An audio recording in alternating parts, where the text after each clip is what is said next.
নমস্কার সুপ্রিয় দর্শক বন্ধু, আমি সুমিত আর আপনারা দেখছেন বেঙ্গলি গার্ডেনার।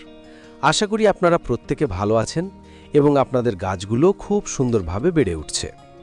বন্ধুরা, আজকের ভিডিওতে দেখানো টিপসগুলো যদি আপনারা ফলো না করেন তাহলে আপনাদের গাছ কিন্তু মরশুমে প্রচুর ফুল দিতে পারবে না। বন্ধুরা, আজকের ভিডিওটা খুবই গুরুত্বপূর্ণ হতে চলেছে, তাই অনুরোধ করব ভিডিওটা শুরু থেকে শেষ পর্যন্ত মন দিয়ে দেখবেন, কারণ আজকে আমি এমন একটা দারুণ ঘরোয়া পদ্ধতি শেয়ার করতে চলেছি যেটা ফলো করলে আপনাদের জবা গাছে কুঁড়ি আর ফুল দুটোই প্রচুর পরিমাণে আসবে। বন্ধুরা, আমাদের অনেকেরই একটা কমন সমস্যা, জবা গাছের গ্রোথ খুব সুন্দর, পাতা ঘন সবুজ চকচকে, দেখতে একদম হেলদি, কিন্তু সমস্যা একটাই, না কুঁড়ি আসছে না ফুল ফুটছে। আপনারাও কি এই সমস্যার মধ্যে পড়েছেন? কমেন্টে জানাতে পারেন। আমরা অনেক সময় কি করি, গাছ বড় হচ্ছে না বলে সার দিই, আবার ফুল না এলে আরও সার দিই।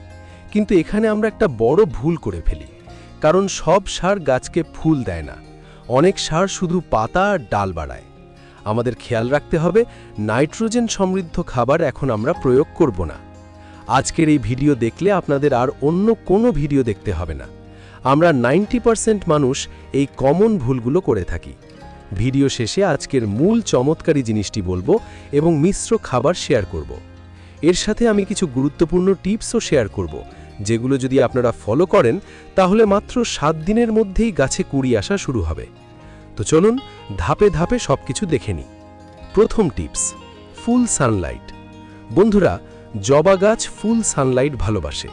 কমপক্ষে 6 থেকে 8 ঘন্টা রোদ দরকার। যদি আপনার গাছ ছায়ায় থাকে তাহলে যতই সার দিন ফুল আসবে না বা কম আসবে। তাই চেষ্টা করুন এমন জায়গায় রাখতে যেখানে সকাল থেকে বিকেল পর্যন্ত ভালো রোদ আসে। দ্বিতীয় টিপস, জল দেওয়া। অনেকেই বেশি জল দিয়ে গাছ নষ্ট করে ফেলেন। মনে রাখবেন, টবের ওপরের মাটি শুকিয়ে গেলে তবেই জল দেবেন। সবসময় মাটি ভিজে রাখলে শিকড় পচে যায় এবং গাছ দুর্বল হয়ে পড়ে।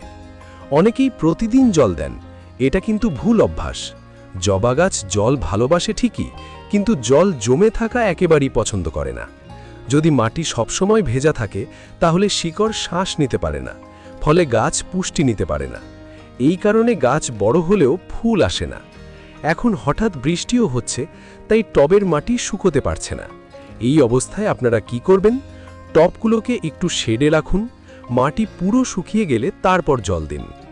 তৃতীয় টিপস, একটা গুরুত্বপূর্ণ বিষয়, যদি দেখেন গাছ হঠাৎ নুয়ে পড়েছে তাহলে আগে মাটি চেক করুন। অনেক সময় বেশি জলের জন্য গাছ নুয়ে যায়। অবশ্যই টবের ড্রেনেজ হোলগুলোকে চেক করুন, যদি বন্ধ হয়ে গিয়ে থাকে তাহলে খুঁচিয়ে পরিষ্কার করে দিন, এতে অনেক সময় অতিরিক্ত জল বেরিয়ে যাবে। চতুর্থ টিপস, তীব্র গরমে গাছ অনেক সময় ঝিমিয়ে পড়ে, গাছের পাতা ফ্যাকাশে হয়ে যায়। তাই বিকেল থেকে সন্ধ্যের মধ্যে গাছে জল দেওয়ার সময় ভালো করে গাছকে স্নান করিয়ে দিন, এতে গাছ সতেজ থাকবে এবং গাছের রোগ পোকার আক্রমণ কম হবে। পঞ্চম টিপস, আগাছা পরিষ্কার রাখা। অনেক সময় টবের মধ্যে ছোট ছোট আগাছা জন্মায়, আমরা গুরুত্ব দিই না, কিন্তু এই আগাছাগুলো গাছের খাবার খেয়ে নেয়, ফলে আমাদের মূল গাছ পুষ্টি পায় না। তাই সপ্তাহে অন্তত একবার মাটি চেক করে আগাছা তুলে ফেলুন। ষষ্ঠ টিপস, শুকনো ডাল ও পুরনো ফুল কেটে দেওয়া। গাছের শুকনো ডাল বা ফুটে যাওয়া বা ঝরে যাওয়া ফুল নিয়মিত কেটে দিলে গাছ নতুন করে কুঁড়ি বের করতে পারে এবং ফুলের সংখ্যা অনেক বেড়ে যায়। সপ্তম টিপস, পিঞ্চিং বা ডগা কাটা। বন্ধুরা, এই দেশি জবা গাছের ডালগুলো বেশ লম্বা হয়ে যায়। এই অবস্থায় যদি আপনারা ডালের মাথা একটু করে কেটে দেন, মানে পিঞ্চিং করেন, তাহলে গাছ নতুন করে সাইড ব্রাঞ্চ বের করবে। আর একটা কথা মাথায় রাখবেন, ফুল কিন্তু সবসময় নতুন ডালেই আসে। প্রত্যেকটি ডালের মাথায় 5 থেকে 6টি করে কুঁড়ি আসে। এবার আপনি একবার ভেবেই দেখুন, আপনার গাছে যদি 10টির বেশি ডাল থাকে তাহলে আপনার গাছে 60 থেকে 70টি পর্যন্ত কুঁড়ি থাকবে। তাই যত বেশি নতুন ডাল হবে তত বেশি কুঁড়ি আসবে। আপনারা কাঁচি দিয়ে খুব হালকা করে ডগা কেটে দিন। সব ডালে একটু করে করবেন, বিশেষ করে যেসব ডালে একদমই কুঁড়ি নেই। এই কেটে দেওয়ার ফলে সেখান থেকে আরও নতুন শাখা বের হবে কুঁড়ি সমেত। অষ্টম টিপস, প্রতি 10-15 দিনে একবার টবের মাটিকে হালকা করে খুঁচিয়ে দিন, এতে শিকড়ে অক্সিজেন পৌঁছায় এবং গাছের গ্রোথ দ্বিগুণ দ্রুত হয়। নবম টিপস, মাটি ও গাছের ট্রিটমেন্ট। বন্ধুরা, গাছ শুধু ওপরে থেকে ভালো দেখালেই হবে না, মাটির ভেতরেও সুস্থ থাকতে হবে। এই জন্য মাসে একবার নিমখোল ব্যবহার করুন, 10 ইঞ্চি টবের জন্য 1.5 থেকে 2 চামচ। এটা মাটির ক্ষতিকারক পোকা কমায় এবং ভালো সার হিসেবেও কাজ করে। তবে বৃষ্টির সময় এই নিমখোল টবের মাটিতে প্রয়োগ করবেন না। যদি নিমখোল না পান তাহলে নিম পাতা শুকিয়ে গুঁড়ো করে ব্যবহার করুন, অথবা হলুদের গুঁড়োও ব্যবহার করতে পারেন। বৃষ্টির পর টবের মাটিতে সামান্য পরিমাণে হলুদের গুঁড়ো ছিটিয়ে দিন, এটি ফাঙ্গিসাইডের কাজ করবে। 10ম টিপস, আর যদি গাছে মিলিবাগ বা পোকা দেখেন তাহলে 1 লিটার জলে হাফ চামচের একটু কম বেকিং সোডা এবং সামান্য ডিশওয়াশ বা শ্যাম্পু মিশিয়ে স্প্রে করুন। তবে মনে রাখবেন, এটা বেশি ব্যবহার করবেন না। সপ্তাহে একবার স্প্রে করলেই আপনাদের গাছ একদম ফ্রেশ থাকবে। এবার আসি খাবার নিয়ে, যেটা আপনাদের গাছে প্রয়োগ করলে গাছের গ্রোথ দেখবার মতন হবে এবং গাছ কুঁড়িতে ভরে যাবে। এর জন্য একটি পাত্রে 1 চামচ সর্ষের খোল, এটিকে ভালো করে গুঁড়ো করে শুকিয়ে নেবেন, তাহলে এর তীব্র ঝাঁঝটি কমে যাবে। এটি গাছের বৃদ্ধি করতে উত্তম কাজ করে, যা খুব সস্তায় বাজারে পাওয়া যায়। 1 চামচ লাল পটাশ অথবা সাদা পটাশ বা এসওপি, যাকে আমরা 0050 নামেও চিনি, অথবা বায়ো পটাশ, যে কোনো একটি, যা গাছে প্রচুর পরিমাণে ফুল আনতে সাহায্য করবে এবং গাছে কুঁড়ি ঝরে পড়া রোধ করবে। হাফ চামচ সুপার ফসফেট, যা গাছের শিকড়কে শক্ত করবে এবং শিকড়ের বৃদ্ধি ত্বরান্বিত করবে।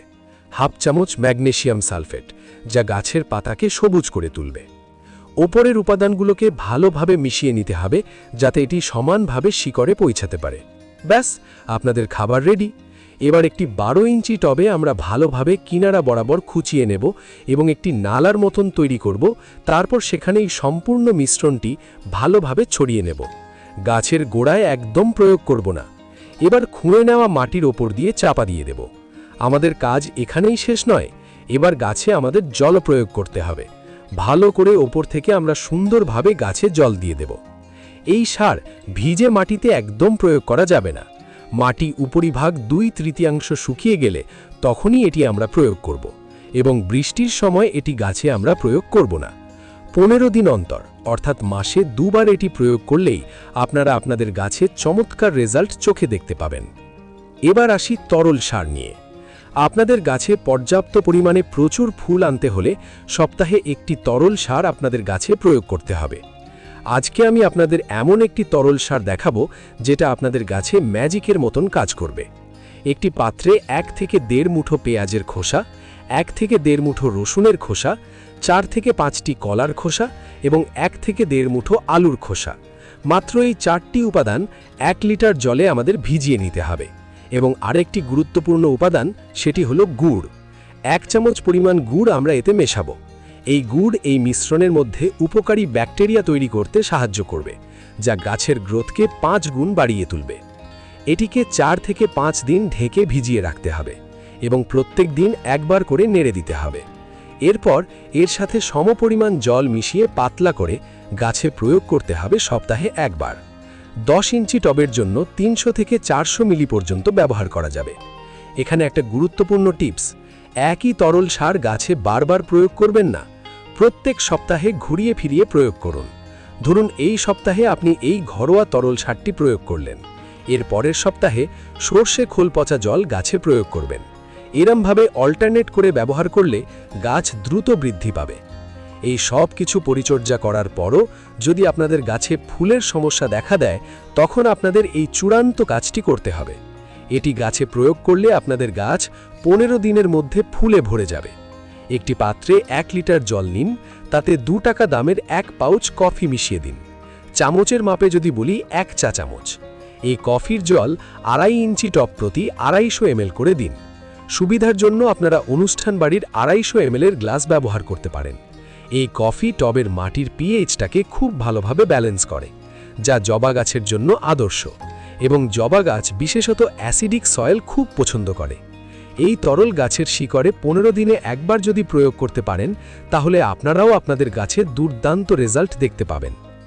আজকের এই গুরুত্বপূর্ণ টিপসগুলো আপনাদের কেমন লাগলো তা অবশ্যই কমেন্টে জানাতে ভুলবেন না। এই ছোট ছোট সমস্ত বিষয়গুলো যদি আপনারা আপনাদের গাছে ফলো করেন, তাহলে আপনাদের গাছ কুঁড়িতে ভরিয়ে তুলবে। ভিডিওটি ভালো লাগলে লাইক, শেয়ার এবং কমেন্ট করতে ভুলবেন না। চ্যানেলে নতুন হলে অবশ্যই চ্যানেলটিকে সাবস্ক্রাইব করে পাশের বেল আইকনটি প্রেস করে রাখবেন, যাতে আমার নতুন ভিডিও সবার আগে আপনার কাছে পৌঁছে যায়। এভাবেই পরিচর্যা করে যান আপনার গাছের, আপনার গাছও আপনাকে ফুলে ভরিয়ে দেবে। দেখা হবে আবার কোনো নতুন ভিডিওতে। ততদিন ভালো থাকবেন, সুস্থ থাকবেন এবং গাছকে ভালোবাসতে থাকবেন। ধন্যবাদ বন্ধুগণ।